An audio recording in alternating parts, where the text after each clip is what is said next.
Bəs cinsi istəyi artırmaq üçün müxtəlif dərman vasitələrindən istifadə olunur. Öz başına məsələn Viagra tipli də. Bunlara münasibətiniz necədir? Yəni istifadə oluna bilərmi? Ümumiyyətlə dərman mövzusu istəyir bioloji aktiv qida əlavəsi olsun, istəyir kimyəvi tərkibli, molekul tərkibli deməli dərmanlar olsun. Bu çox ciddi bir məsələdir. Yəni bunu mütəxəssis təyin etməlidir.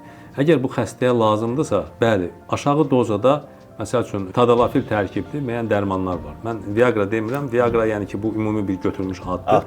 Bəli, bu Viagra tipli dərmanlar ümumiyyətlə bütün dünyada müəyyən dozalarda pasientlərə təyin olunur. Amma bunu həkim, uroloq, androloq, dermatoveneroloq təyin edə bilər. O da pasientin vəziyyətinə uyğun olaraq. Adətən bu yaşlı nəslin nümayəndələrinə təyin olunur, xüsusi seçilmiş sxem üzrə.